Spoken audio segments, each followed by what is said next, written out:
GB News did a piece yesterday here on, as you can see, Tommy Robinson shared it. I'm gonna bring it to your attention now as well whilst we're live. I haven't actually watched it, so I'm going to give a sort of blind listen to it. Sorry. But essentially the caption here is, Welsh primary school invites Muslims into class to push Islam onto kids without parents' consent. Tells the kids they'll all be Muslim in a few years. Parents made to feel racist for speaking out. Let's have a listen to this. But first, GB News can exclusively reveal that a Welsh primary school has been slammed after worried parents were branded racist for raising concerns about an Islam lesson. Let me explain. Seaview Primary School in Swansea recently brought in a representative from a local mosque to teach the school children about Islam. But parents complained that Christian denominations don't get the same representation in their religious education lessons. Apparently, parents were not informed about the visits beforehand, and then when some objected to the lessons, they were apparently made to feel as though they were racist. Children were being marked down on things like misspelling mosque or Quran. But there is a bit more to this. There is even the claim that one of the children said, I'm Christian, I don't pray to Allah, and that the person who came in to that school to give that talk and to be with the children said that by the time you hit year 6, you will all be Muslim. Well, local Reform UK councillor Francesca O'Brien organised a public meeting this morning to discuss the issue. She joins me now live. Francesca, thank you very, very much. Tremendous to have you on the show. So what is it that local parents are, A, complaining about, B, so worried about? A couple of things. Thank you, Patrick. Actually, this morning was quite an eye-opener. Many of the parents contacted me at the end of last week raising concerns that a representative from one of the local mosques here in Swansea attended the school without the parents' knowledge, and they were taught how to pray on a mat, how to fast, and reciting prayers to Allah. I took phone calls from parents where they said the children were reciting the prayer off the top of their head, and these are children as young as 5. So it does raise a number of concerns, and I could feel that there was a lot of tension in the community. I was asked to attend. I said I was happy to listen to them. I think they felt unheard. So today was quite an eye-opening, and as I said, there was a number of parents there, some too scared to even come because they felt they would be branded racist. There have been accusations that a parent in particular was called a racist, and that is something we're going to be looking into. But huge issues there. The imbalance of religious beliefs. You know, do children actually know the Lord's Prayer? We're meant to live in Britain, we're in a Christian country. So is there an imbalance in religious studies in our primary schools here in Wales? And I think maybe we've only just touched the tip of the iceberg here, Patrick.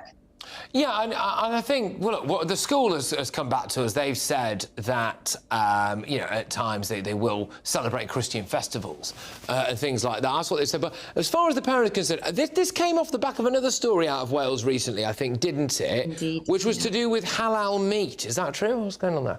It is. It just seems to be off the back of a video on Swansea Council where it was claimed that meat in schools is served halal.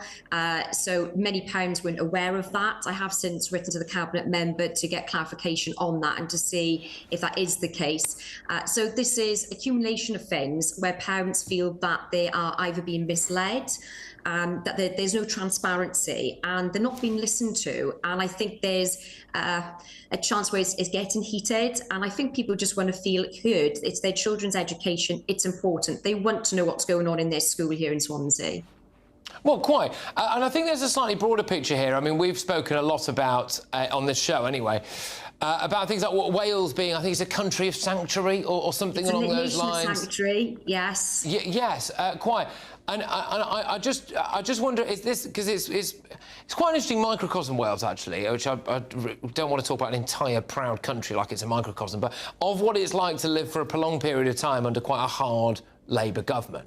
And you end up with kind of stuff like this. Is there a sense that doing things like bringing in the kind of more Islamic representation, not telling parents about it, setting homework tasks as a result of it, and potentially that allegation, which the school denies, by the way, but an allegation made by one parent that their child said, well, I don't really want to pray to Allah because I'm a Christian, and them being told that actually you'll all be Muslim by the end of school. The parents feel as though this might be being forced onto the kids a bit.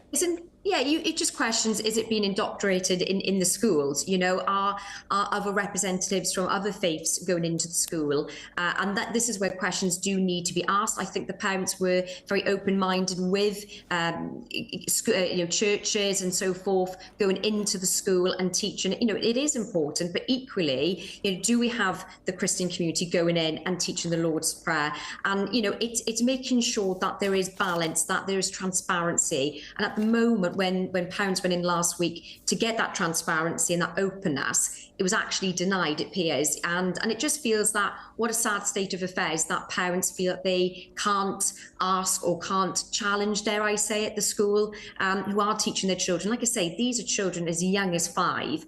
Is it age appropriate? So it was a very interesting meeting. It was standing room only. So it shows the feeling in the community. And I'm happy to be that voice for them.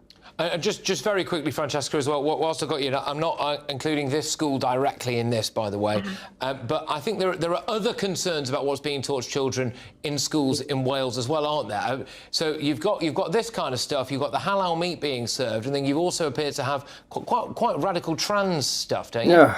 Yeah, we do, and even just on today's topic alone, with Islamic issues as well, it does appear that there was other parents who attended from other schools as well that have raised concerns. So I think, like I say, we've just sort of scratched the surface on it, and there's going to be probably more meetings ahead. But we need transparency.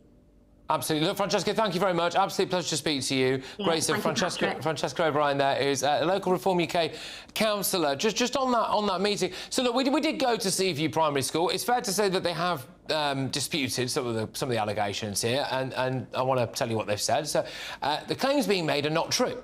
We have a strong ongoing relationship with our local churches.